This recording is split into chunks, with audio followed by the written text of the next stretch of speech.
Saya akan melanjutkan menjelaskan faktor internal penyebab korupsi, aspek perilaku individu. Penyebab korupsi, aspek perilaku individu yang berikutnya yaitu malas atau tidak mau bekerja.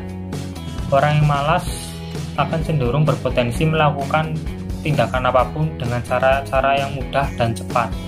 Di antaranya yaitu melakukan korupsi.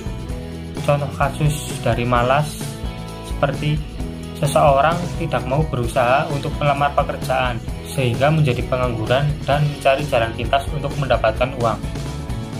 Yang berikutnya, ajaran agama yang kurang diterapkan. Perspektif agama memandang bahwa korupsi adalah perbuatan yang tidak terpuji karena merampas hak-hak milik orang lain dan berperilaku tidak jujur. Contoh kasus dari ajaran agama yang kurang diterapkan itu seperti pejabat pemerintah pusat dengan background pendidikan agama, namun ketika mereka menjadi pejabat malah korupsi. Aspek yang berikutnya yaitu aspek sosial. Perilaku korupsi dapat terjadi karena dorongan keluarga maupun sosial. Banyak orang mengatakan bahwa lingkungan keluarga dan sosial juga kuat memberikan dorongan bagi orang untuk melakukan korupsi, bahkan mengalahkan sifat bagi seseorang yang sudah menjadi sifat pribadinya. Aspek sosial ini juga didukung oleh teori solidaritas sosial oleh Emile Durkheim, memandang bahwa manusia sebenarnya bersifat pasif dan dikendalikan oleh masyarakat. Emile Durkheim juga berpandangan bahwa individu secara moral adalah netral dan masyarakatlah yang menciptakan kepribadiannya. Contoh kasus dari aspek sosial ini yaitu ada seorang karyawan di suatu institusi atau perusahaan. Dia dikenal baik dan jujur oleh teman-temannya.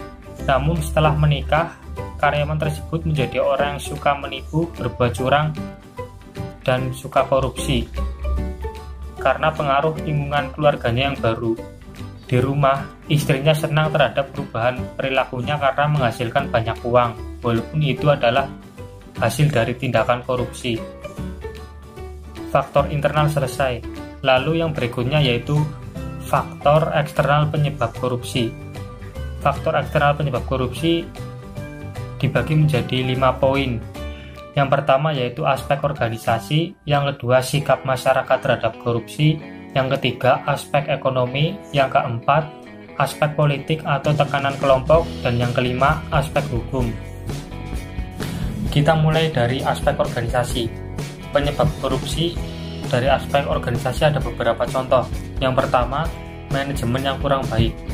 Manajemen yang kurang baik tidak dipahami oleh seluruh anggota organisasi, baik pimpinan maupun staf, maka akan membuka ruang terjadinya kegiatan korupsi. Yang kedua, kultur organisasi yang kurang baik.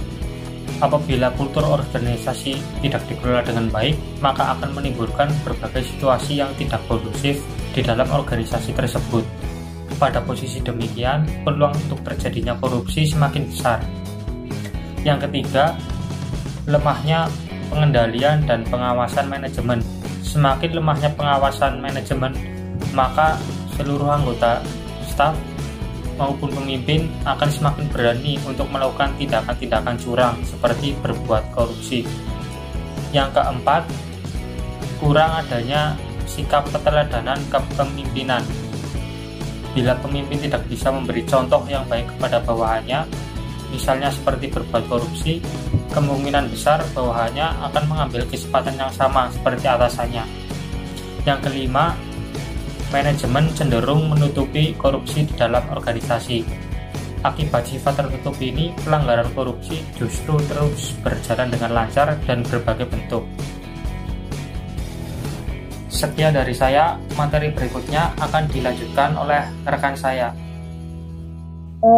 Kali ini saya akan melanjutkan mengenai faktor eksternal penyebab korupsi.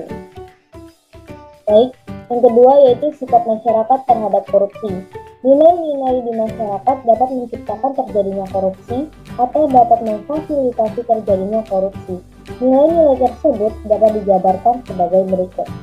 Yang pertama, kurangnya kesadaran masyarakat. Masyarakat kurang menyadari bahwa kadang mereka terlibat dalam korupsi. Kurangnya pemahaman pada masyarakat bahwa sebenarnya korupsi dapat dicegah dan dapat diberantas bila masyarakat secara aktif berperan di dalam agenda pencegahan dan pemberantasan korupsi. Sebagai contoh, mereka merasa mendapatkan pelayanan yang cepat dari aparatur negara, sehingga mereka memberikan tips atau tanda terima kasih. Kemudian yang kedua, nilai-nilai yang dianut masyarakat. Sebagai contoh, pergaulan yang menghargai seseorang yang kaya dan tidak pelit dengan kekayaannya, serta senang memberikan hadiah. Masyarakat seringkali senang ketika ada yang memberi, apalagi dengan nominal yang besar ataupun dalam bentuk barang yang berharga. Masyarakat menerimanya tanpa memikirkan dari mana sumber kekayaan atau barang yang diberikan tersebut. Kemudian yang ketiga, masyarakat seringkali menganggap bahwa pejabat harus kaya. Oleh karena itu, pejabat harus mendapatkan uang. Yang keempat, masyarakat tidak menyadari bahwa yang dilakukan juga termasuk korupsi. Karena kerugian yang ditimbulkan tidak secara langsung. Padahal, korupsi tidak hanya melibatkan pejabat negara saja, tetapi juga anggota masyarakatnya. Yang kelima, dampak korupsi tidak kelihatan secara langsung, sehingga masyarakat tidak merasakan kerugian. Masyarakat seringkali hanya menjadikan korupsi sebagai obrolan karena tayangan media, tanpa berusaha untuk mencegah tindakan tersebut dalam lingkungan terkecil masyarakat. Setiap korupsi biasanya diawali dari lingkungan terkecil yang menjadi kebiasaan, yang lama-kelamaan menjadi kebutuhan dan dilegalkan.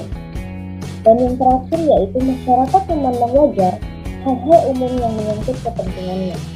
Misalnya, menyuap untuk mendapatkan pekerjaan atau menyuap untuk bisa kuliah.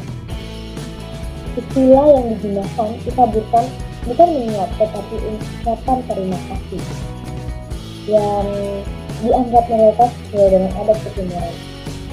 Baik, yang selanjutnya, faktor selanjutnya yaitu yang berasal dari aspek ekonomi. Aspek ekonomi dapat terjadi karena adanya gaya hidup yang konsumtif, yang menjadikan penghasilan selalu dianggap kurang.